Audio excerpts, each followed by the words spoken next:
first winning number is 4. That's followed by 30. Up next we have 11. That's followed by 35. Your next number is 70. Final winning jumbo box auto number is 25. Hello, TTO. It's your game, Georgia. I hope you had a wonderful Halloween. It was definitely a nice forecast today, feeling very warm. It'll be the same way tomorrow, staying dry, and mild temperatures tonight. I'll have a look at your forecast coming up. Right now on News Channel 6 at 11, Halloween after Hurricane Helene. How the CSRA managed to enjoy the holiday after the devastating storm. And city leaders set to work on the new budget. A look at the changes. The plan will save taxpayers money as your news at 11 starts now. Live from Television Park, this is WJBF News Channel 6 at 11. Good evening, everyone. I'm Dee Griffin. Thanks so much for joining us. Trick-or-treaters were out in full force tonight despite the aftermath of Hurricane Helene. Isabella Moody was out there with them. Trick-or-treaters spent hours sporting their costumes and enjoying Halloween's most beloved activity. But many were not sure this would happen after Helene.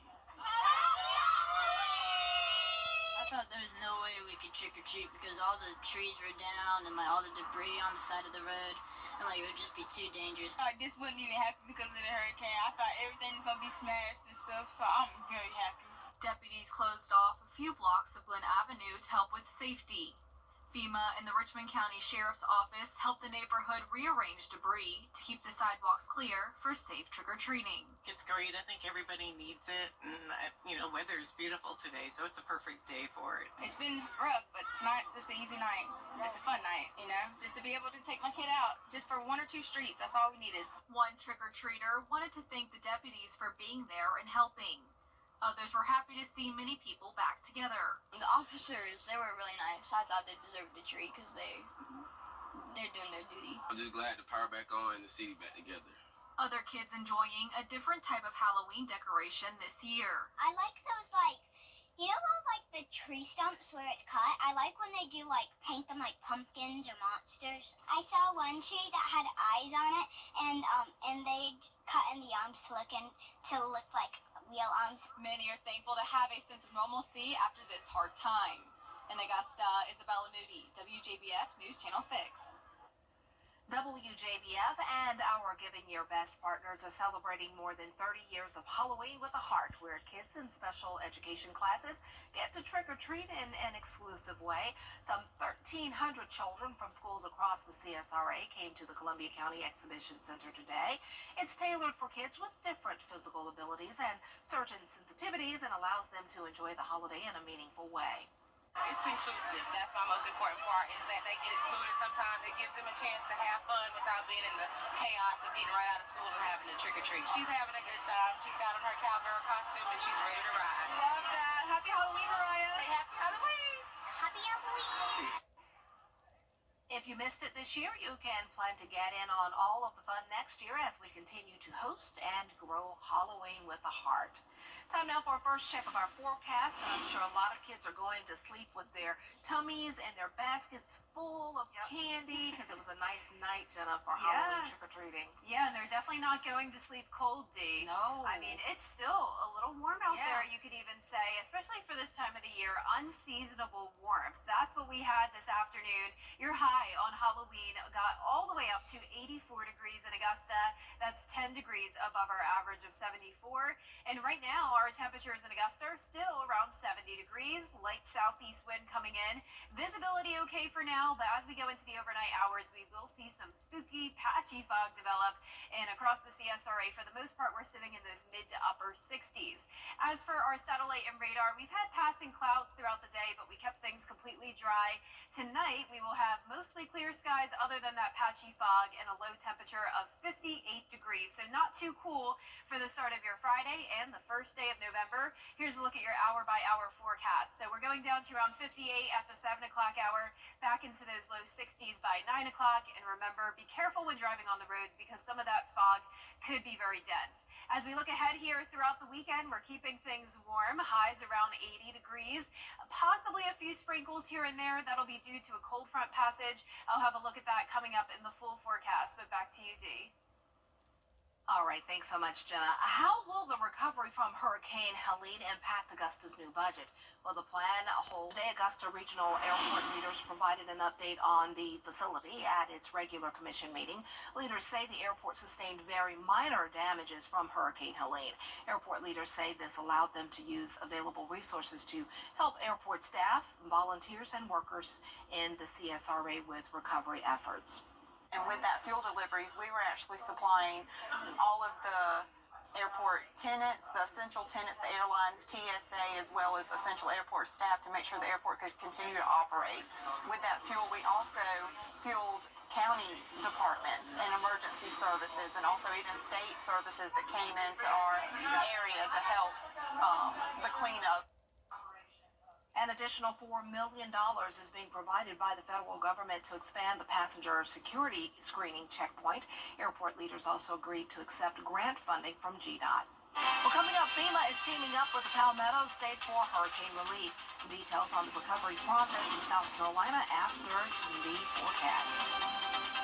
And remember, we turned the clocks back an hour on Sunday, but will we be turning those temperatures back to fall-like conditions? I'll have a look at that when we return.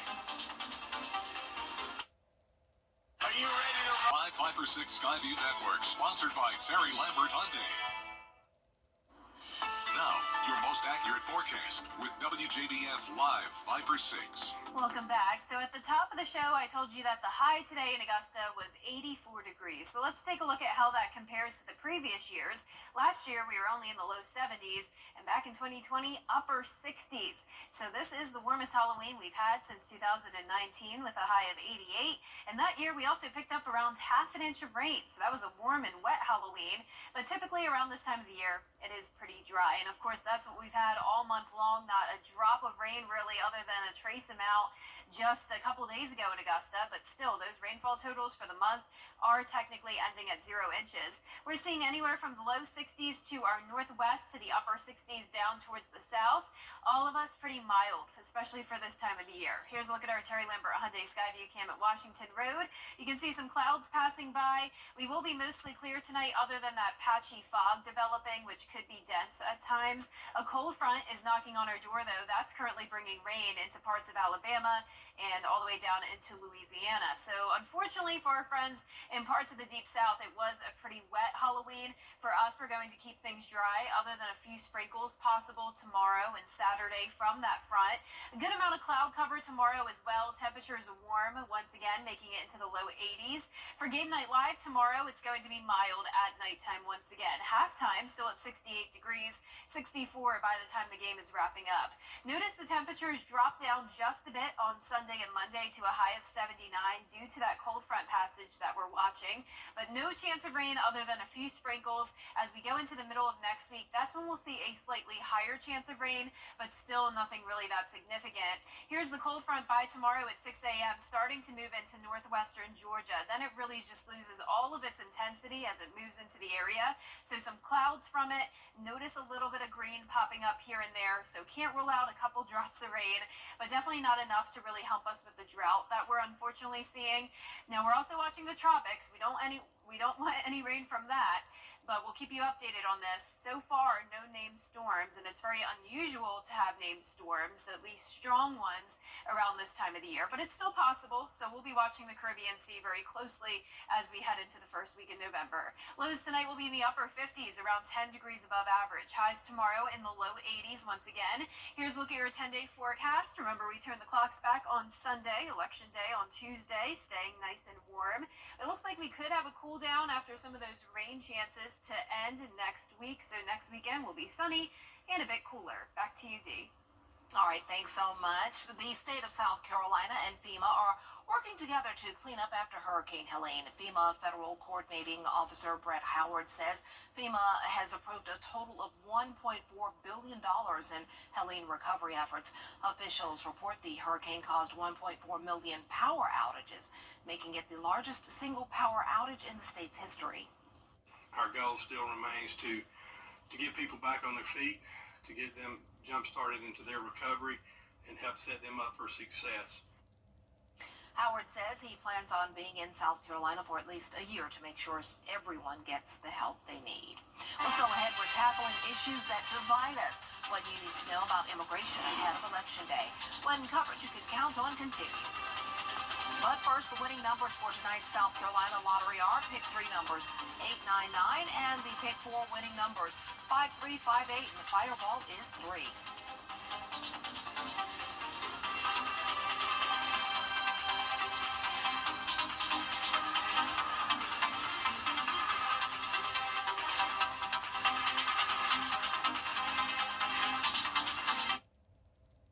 Coming up, 3 high school football games on Halloween night.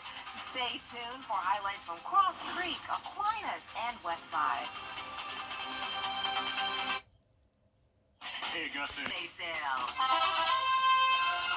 Weather headlines on News Channel 6, brought to you by Hickson Roofing. The Live 5 for 6 mobile app. Download it today. Now, WJBF sports coverage you can count on. Football Friday night had a Halloween Thursday night edition with 3 games on tap. Starting out in Cross Creek, 6-1 Harlem looking to extend their winning ways. And look at that, the band with some creative outfits too. First quarter, Mercer Barton with the swing pass out to Venturius Holcomb, and he's going to take it all the way to the house for 6. The extra point makes it 7-0. Cross Creek trying to respond, but it's a bobbled snap, so the Bulldogs recover, and just like that, Harlem threatening again. In the red zone now, Barton with the play action and hits Jaden Futrell in the end zone, and we still got to wait on that final score for that one. And over to Aquinas, the Fightin' Irish leading 21-0 over ARC in the second quarter. The Musketeers are driving, and Carson Hand with the pump fake. He then decides to take it himself to move the chains for the first down. But the Aquinas defense applying some pressure. Lucas Edmond on the sack to kill any momentum going for the Musketeers. Then it's Franklin with the deep shot to Jack Rhodes, who comes down with the catch. Both players a little shaken up on the play, but Rhodes ends up returning. So now looking to score before the half. Franklin in trouble, and it is intercepted. Caleb Boyd comes away with it, and then in that fourth quarter, Aquinas was leading 34-0 over ARC. And over to the Westside Patriots. They look to get back in the win column as they hosted West Lawrence. Third quarter, Westside up 13-0. Handoff to Neri Cogna, who takes it to the house. The Patriots lead at 20-0. Then in the final frame, 4th and goal on the 2, Comga gets his 3rd touchdown of the night, and he'll fire an arrow toward the camera to celebrate as Westside continues to dominate. The Patriots go for 2 and literally fly J.C. Crawford into the end zone. Westside leads 28-7, and that would be the final score, and Patriots will be back in action next week. Well, we finally played a complete game, all 3 phases, all 4 quarters, really excited about our defense. They had an outstanding running back, and we did a good job of containing him. Our offense executed, our special teams. We was just on point in all 3 phases, and just really excited for our kids. We're just going to enjoy this one. We got a day off tomorrow, a long weekend, so we'll just get back to work on Monday.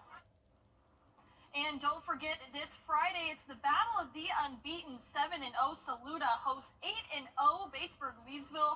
The winner controls its own destiny for a Region 2 AA championship. Saluda coming off a 35-25 win against Strom Thurmond, while Batesburg-Leesville, however, had a dominating 49-0 performance against Pelion. The Panthers have now won their 6th game by 28 points or more this season. Kickoff set for 7:30 p.m. on MeTV. And the Augusta University men's basketball team hosts Emory on Saturday, but they'll also be helping with ongoing hurricane relief efforts. It's free admission to the game. Fans are encouraged to bring non-perishable food items. That'll support local relief efforts within the Augusta community. The game will take place at Christenberry Fieldhouse, tip-off at 5 p.m. In state softball, Emmanuel County Institute squared off against Chile County in the GHSA playoffs. The Bulldogs came away with a dominant dominant 13-0 victory. They'll play at Lanier County on November 1st at 3 p.m. And finally, it's time to vote for the Football Friday Night Player of the Week. This week's nominees come from Thomas Jefferson Academy, Lincoln County, Edmund Burke Academy, Aquinas, and Saluda. So be sure to vote once per day, and we will announce that winner on Football Friday night. That'll do it for sports. We'll be back. When you're remodeling your bath.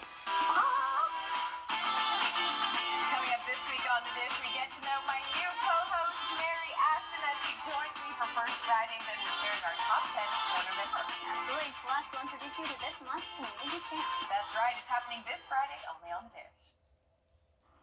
Tomorrow morning, we'll have some patchy fog around, and then another nice warm afternoon.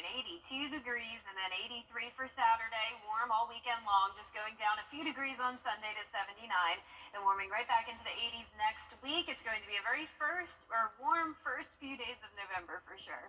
All right. I can't believe it's November 1st. Wow. I know. Well, robotics may be getting a little more terrifying. That's how people are describing this creation from Clone Robotics. It is a little weird. Their goal is to create low-cost androids with human-level hands trained to perform all the common labor needed in daily life. It doesn't appear the clone has any legs yet. And you can see more of the company's YouTube channel videos. Just go online and check those out. But, oh boy, it's coming. Robots are, they're creating them for everything. Talk about a Halloween scare. Yeah, that would be very scary. Oh, and I like our graphics behind us. Love it. Yes. Only about 29 more minutes to use those until next year. That's our report for now. Thanks so much for watching. Be sure to wake up with Mary, John, and Barbara.